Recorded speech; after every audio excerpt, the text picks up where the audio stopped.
Sahabat cerdas, kita kembali berjumpa dalam program Bimbingan Belajar Sebaya, seri Ayo Belajar Bersama di Radio Gema Edukasi, yang diproduksi oleh UPTD, Balai Pengembangan Teknologi Pendidikan, Dinas Pendidikan dan Kebudayaan Provinsi Lampung. Kali ini, kita akan membahas mata pelajaran IPS, judul Potensi Ekonomi Maritim Indonesia, untuk siswa-siswi kelas 8. Sahabat cerdas, setelah kalian mengikuti pembelajaran ini, diharapkan kalian mampu menjelaskan pengertian ekonomi maritim, mendeskripsikan potensi ekonomi maritim Indonesia, membedakan antara ekonomi maritim dengan ekonomi kelautan. Selanjutnya, mendeskripsikan ekonomi maritim negara-negara ASEAN. Dan terakhir, kalian dapat menganalisis strategi dan kebijakan pengembangan ekonomi maritim Indonesia. Nah, berikut kita akan sama-sama dengarkan pembelajaran IPS ini bersama Kak Budi Astuti dari SMP Negeri 2 Bandar Lampung.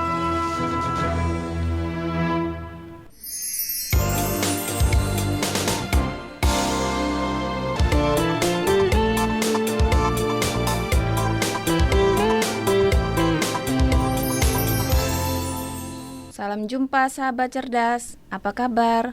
Pada kesempatan kali ini, Ibu Budi Astuti akan mengajak adik-adik untuk belajar bersama dalam mata pelajaran IPS untuk kelas 8 semester genap dengan judul Potensi Ekonomi Maritim Indonesia. Pernahkah kalian pergi ke tempat pelelangan ikan? Atau pernahkah kalian ke pelabuhan atau tepi pantai? Kita dapat melihat potensi ekonomi maritim Indonesia.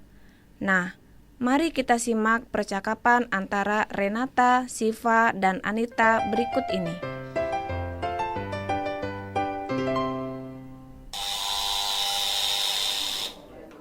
Anak-anak, hari ini kita akan berwisata ke TPI dan beberapa pelabuhan yang ada di Lampung.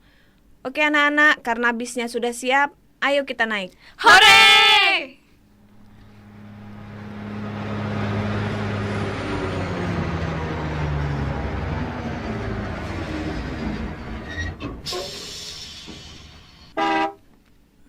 Nah anak-anak, kita sudah sampai. Ayo turun perlahan-lahan, jangan saling berebut ya. Siap, Mem. Anak-anak, TPI atau tempat pelelangan ikan adalah sebuah pasar yang biasanya terletak di dalam pelabuhan atau pangkalan pendaratan ikan.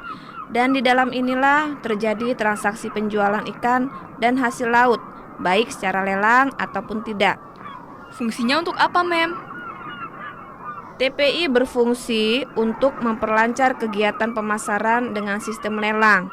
Masyarakat memperoleh harga lebih murah dibandingkan dengan di pasar, dan untuk menghindari tengkulak ikan dan untuk meningkatkan kesejahteraan para nelayan. Nah, anak-anak, TPI ini merupakan salah satu potensi ekonomi kelautan kita.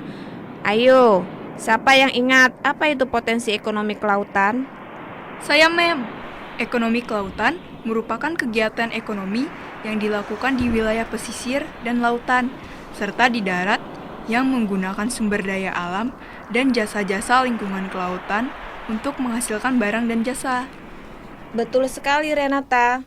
Selain TPI, contoh potensi ekonomi kelautan yang lain seperti budidaya rumput laut, budidaya ikan, tempat tambak garam dan udang, pariwisata bahari, dan lain-lain. Kalau ekonomi maritim apa sih, Fa? Ekonomi maritim adalah kegiatan ekonomi yang mencakup transportasi laut, industri galangan kapal dan perawatannya, pembangunan dan pengoperasian pelabuhan beserta industri dan jasa yang terkait. Betul sekali jawabannya, Nak. Terus kalau contoh dari ekonomi maritim apa aja ya, Mem? Kalau itu saya tahu, Mem. Seperti jasa kapal penyeberangan antar negara atau pulau, industri pembuatan kapal, industri reparasi kapal, industri logistik pengiriman barang melalui laut, tol laut, terminal peti kemas, aktivitas perekonomian laut, dan industri pembuatan senjata kapal perang, wisata bahari, bioteknologi kelautan, dan perairan dalam. Bener kan, Mem? Ya, betul sekali Renata. Selain itu, wisata bahari menikmati keindahan bawah laut dan pantai juga termasuk potensi maritim loh. Ngomong-ngomong, jadi ingat pas tadi wisata ke Bali tahun lalu ya Ren. Banyak sekali tempat wisata di Bali yang benar-benar keren dan mendunia. Seperti aktivitas pantainya di Pantai Kuta, Pantai Pandawa, Pantai Sanur, Tanah Lot, Tanjung Benoa, Nusa Dua, dan masih banyak lagi. Hal itu tentunya tidak lepas peranan pemerintah dalam mengelola dan mengembangkan potensi ekonomi maritim secara maksimal sehingga dapat mendatangkan devisa negara. Bener banget, Sif. Jadi pengen ke Bali lagi. Jangan salah ya, di Lampung juga banyak loh potensi ekonomi maritim yang bisa kita eksplor yang gak kalah bagus dari Bali. Hanya saja belum maksimal dikelola dan dikembangkan. Anak-anak, coba kita lihat di sekeliling kalian. Ada banyak sekali potensi ekonomi maritim sektor perikanan. Nah, tugas kalian adalah mencatat apa saja potensi ekonomi maritim yang kalian temui di sini. Siap, Mem! Nita, coba lihat banyak sekali hasil tangkapan nelayan di sini. Ada ikan tongkol, ikan tuna, ikan pari, kerang, udang, lobster, ikan kerapu, kepiting, rajungan, cumi-cumi, dan masih banyak lagi. Ayo kita catat, Nit. Iya, banyak sekali kekayaan laut Indonesia ya.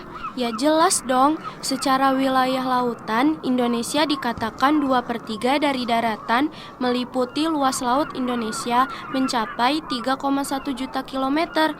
Dan Indonesia memiliki garis pantai terpanjang kedua di dunia yaitu sekitar 81.000 kilometer. Bener banget itu. Lihat di sebelah sana. Para nelayan sedang bongkar muat hasil tangkapan mereka. Ada juga TPI higienis. Renata, lihat ikan yang aku pegang. Bentuknya gepeng, kayak ada antenanya gitu. Hush, itu namanya ikan pari. Lihat dong apa yang aku pegang ini. Kalau itu aku tahu, namanya gurita. Bentuknya seperti cumi tapi dia punya tentakel yang lengket banget.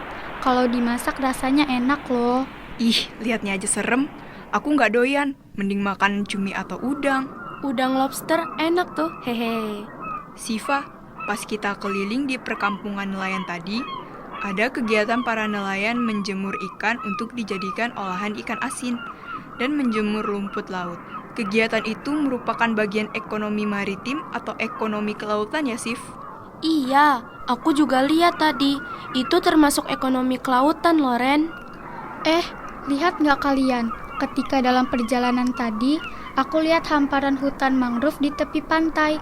Apakah itu juga termasuk potensi ekonomi maritim ya? Dan apa sih fungsinya?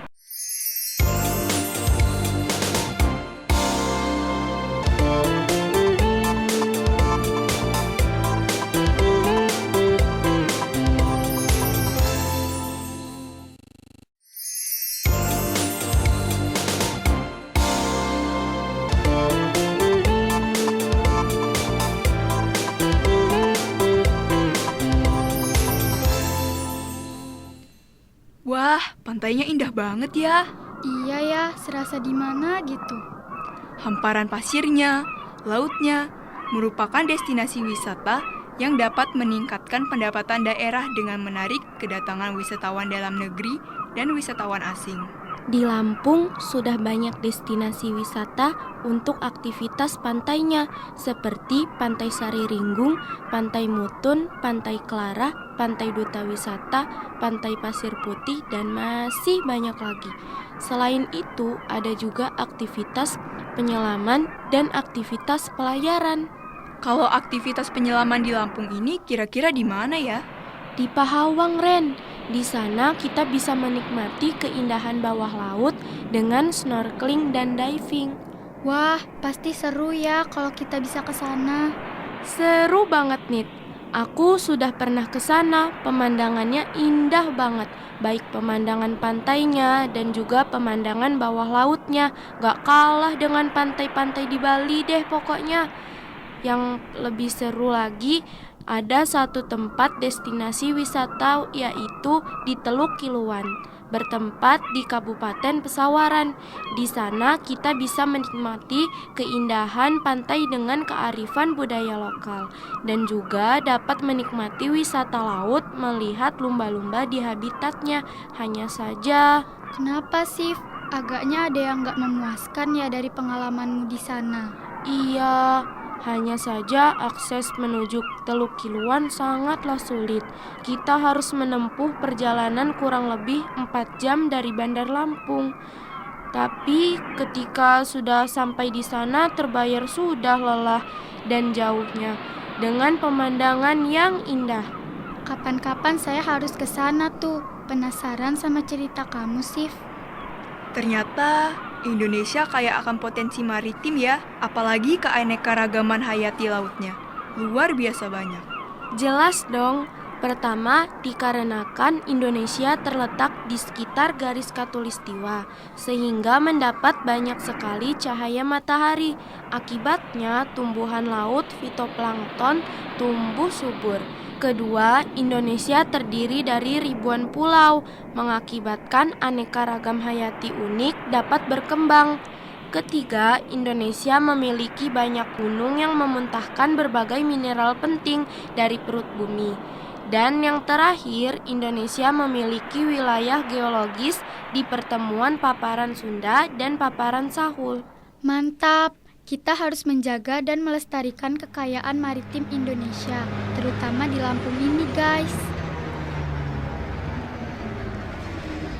Ayo anak-anak, kita sudah sampai di pelabuhan Bakauheni. Pelabuhan Bakauheni dan aktivitas di dalamnya termasuk potensi maritim juga, Nak. Oke, sekarang kalian amati aktivitas apa saja yang ada di Pelabuhan Bakauheni ini. Kemudian diskusikan dengan teman kalian. Siap, Mem.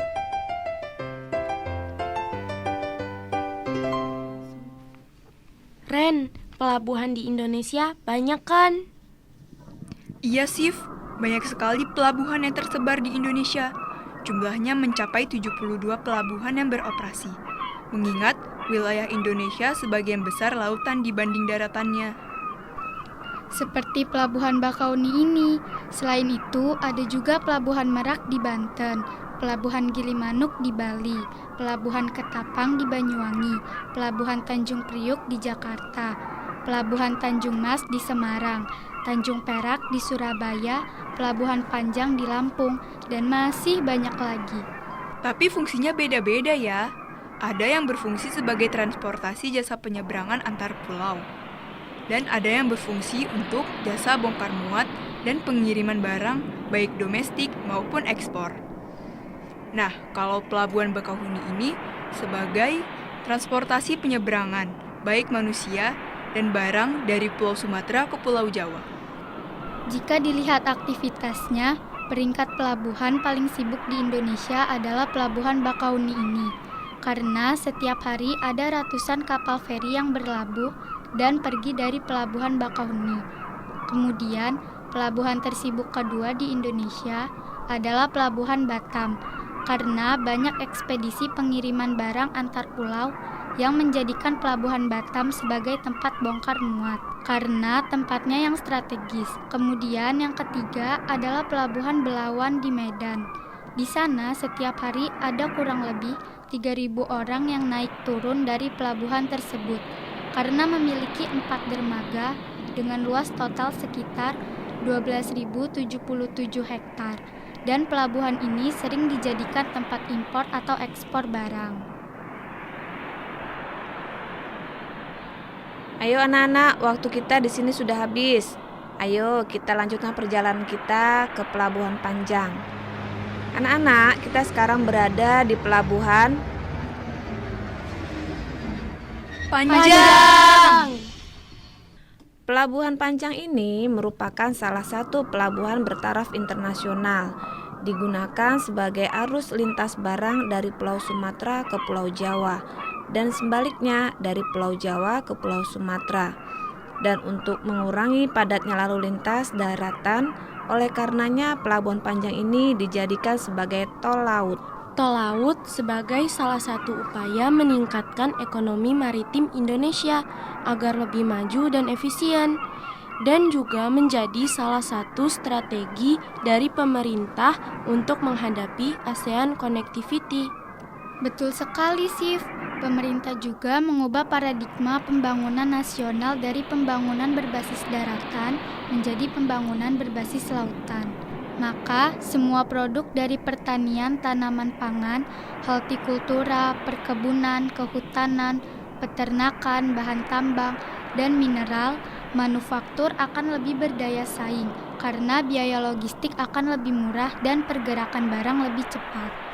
Bentuk kebijakan lain di bidang ekonomi maritim menyambut ASEAN Connectivity adalah Indonesia menyiapkan 5 pelabuhan besar seperti Pelabuhan Belawan di Sumatera, Pelabuhan Tanjung Priok di Jakarta, serta pelabuhan-pelabuhan di Surabaya, Makassar, dan Kalimantan.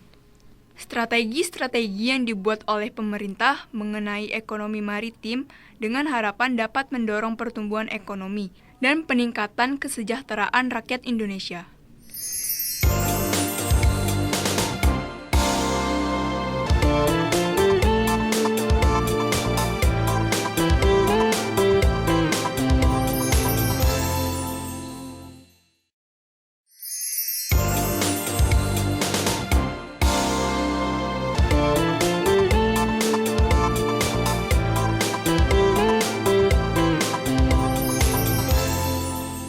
Mem, saya mau tanya, boleh Mem?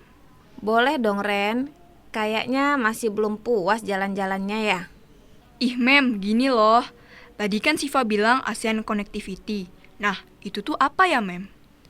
ASEAN Connectivity adalah konektivitas ASEAN yang merupakan istilah populer di kawasan dengan upaya interaksi ASEAN menjadi suatu komunitas tunggal.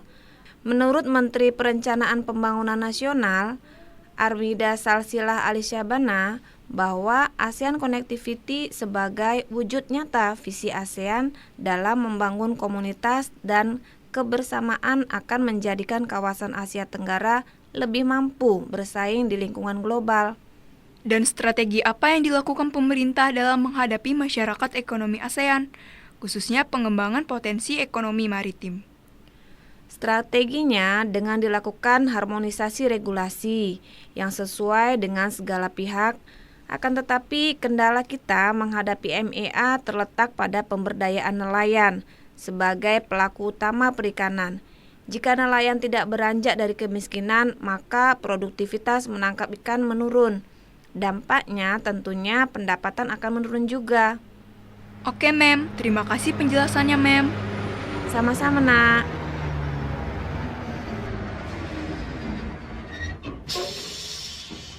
Nah, anak-anak, seru nggak perjalanan kita hari ini? Seru! Ya Mem, seru banget. Kita jadi tahu macam-macam potensi ekonomi maritim dan ekonomi kelautan yang ada di Provinsi Lampung ini Mem. Betul sekali kamu Ren. Indonesia kaya akan sumber daya alam. Oleh karenanya, tugas kita sebagai warga Indonesia untuk menjaga dan melestarikan agar potensi yang sudah ada tetap terjaga dan dapat dinikmati oleh semua orang. Dan juga tugas untuk kalian sebagai penerus bangsa untuk meningkatkan sumber daya manusia untuk menghadapi perdagangan bebas nantinya.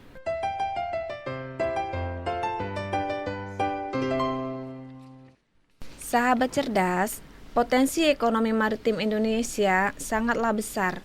Indonesia memiliki garis pantai terpanjang kedua di dunia, yaitu sekitar 81.000 km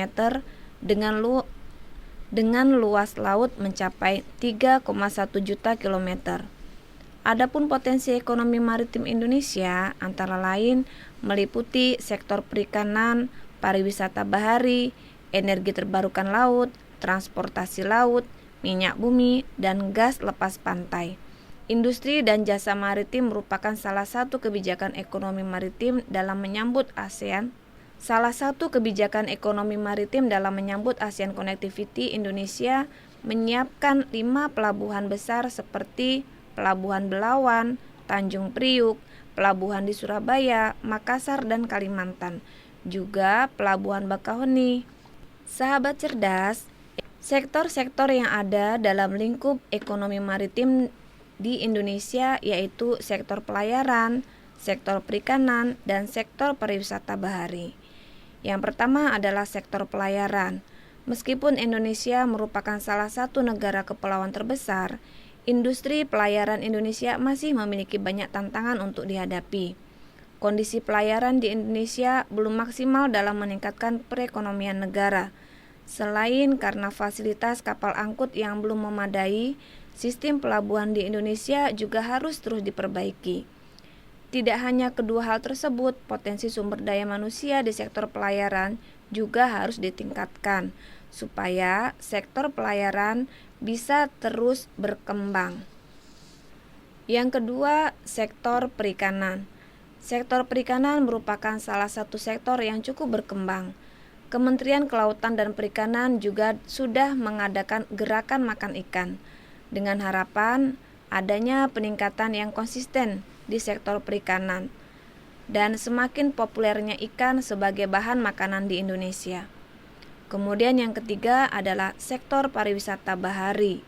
Jika pariwisata bahari di Indonesia dapat dimaksimalkan, maka akan menimbulkan banyak dampak positif seperti terserapnya lapangan pekerjaan, meningkatnya minat investor di bidang pariwisata, dan meningkatkan devisa negara dengan masuknya wisatawan asing.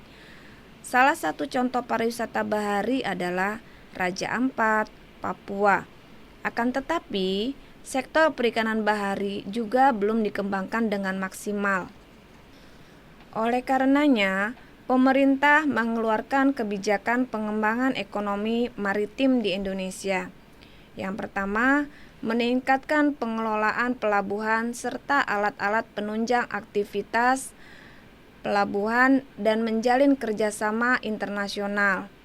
Yang kedua, perbaikan sumber daya manusia dan membuka jurusan ekonomi maritim di perguruan tinggi yang berorientasi pengembangan industri maritim. Dan yang ketiga, menyediakan lahan khusus untuk pengembangan ekonomi maritim. Dan yang keempat adalah mengembangkan pengolahan ikan.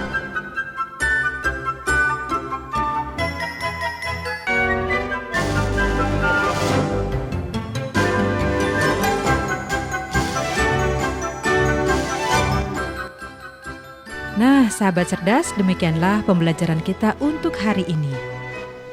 Kita akan berjumpa lagi dalam pembelajaran berikutnya. Sampai jumpa dari Gedung UPTD, Balai Pengembangan Teknologi Pendidikan, Dinas Pendidikan dan Kebudayaan Provinsi Lampung.